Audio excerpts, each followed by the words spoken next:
Alright, today I'm going to shoot a video about putting crown molding around a ceiling. We happen to be in a bathroom right now, but you can do this in any room. I'm going to show you a little trick about how you start in the corner and how you go all the way across the top. I'll show you in just a second here what I'm talking about. Alright, so you can see here we've got crown molding around the top of this bathroom. It gets coked into the corner over there and it comes out here and it dies with a return. Okay, so how do we measure that? How do we cut that? How do we get that right? So if you think this is going to help you, please like our video and share the video if you can too. It'll help others find good information about their home. So we're going to show you how to put this last piece in here. We're going to go from that inside corner over to here. We want it to return on itself before we get to the tile of the shower. So we'll show you how to make that cut.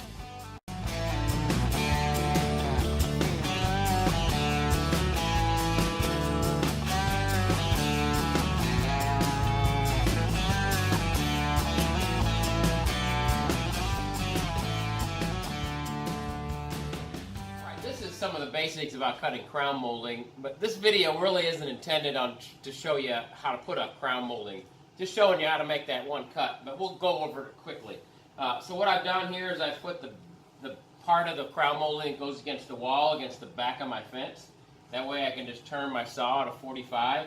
Now if your crown is too tall for your fence on your saw, then you can always cut a compound angle. So most saws have a little mark where that compound angle needs to be.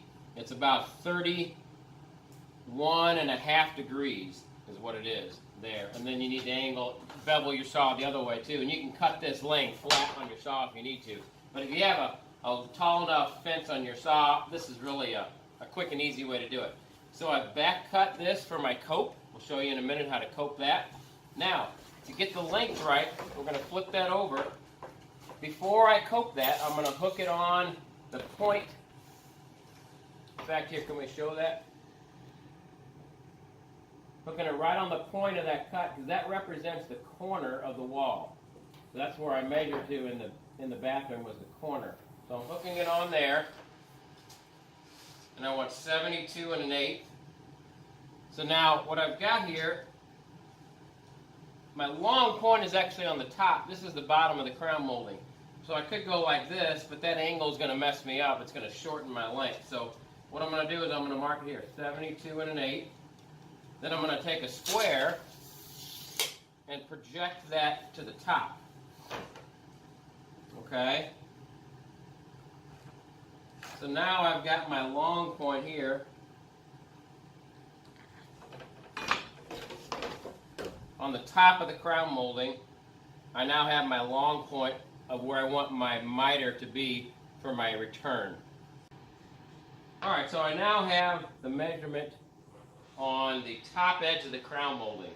This is going to be my longest point.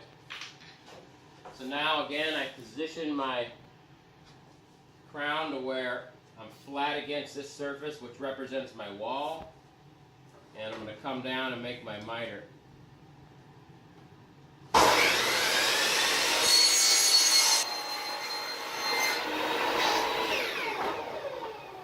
In this case, I have to eyeball where my blade is hitting on my mark. If you come around here, and get a little closer look, you can see that I'm not quite where I want to be there. So by coming down long, now I know I can take off about a 1/16 or an 1/8 and get that right where I want it.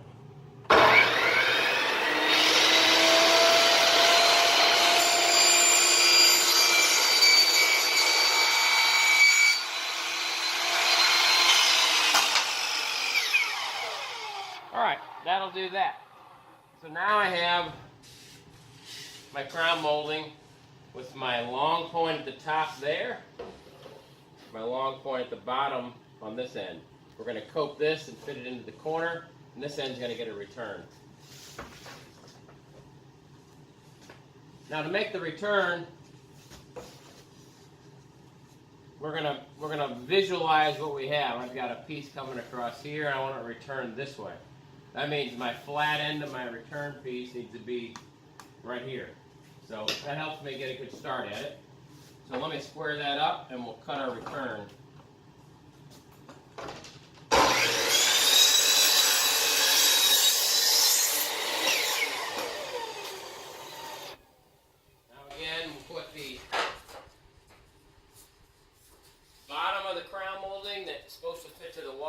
against the fence. Now I'll come with a 45 here. Now what I want is I want my blade to come right across this back corner right here. That way I get my return all the way to a point. So I'm just going to line my saw up with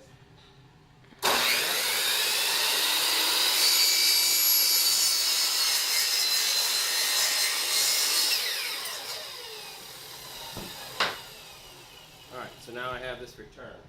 So let's see how it looks here if we put these together. Does that look right? Looks right to me. So we'll glue that and tack that up. Now the last thing we've got to do before we do that is make our cope cut. You guys know how to cope crown molding? I'll show you real quick. Okay, now when you're coping crown molding, you have to remember that you're not coping this flat like this, because that'll end up with material on the back side of your cut, or back side of this front profile line that will be in your way as it intersects with the other piece of crown molding. So what we have is the other crown molding coming in like this. So picture it that way. We're coming in this way. This is my ceiling here. This is my wall here. So kind of get a visual of that. So the blade needs to always be going in the direction of the way the other board's going to intersect with it. So if I cut like this, you can see I'm going to have all this material that's in the way. Can you see that? If you're looking straight down on that, look at all this material behind here that's in the way. It's not going to let it intersect well. Does that make sense? So what we want to do when we're coping, we want to hold the piece of crown molding in the direction that it's going to be when it sits on the wall in respect to how our saw blade is. So it's easier for me, instead of trying to guess at where a right angle to this direction is, to hold this up like this to where I know my saw just needs to stay straight up and down here, and I'm in good shape because I'm holding this flat at the bottom and it's in the position that it's going to be on the wall. So I'm going to come in like this.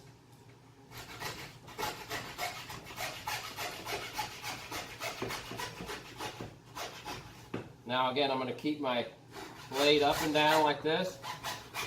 Now let's zoom in on that again.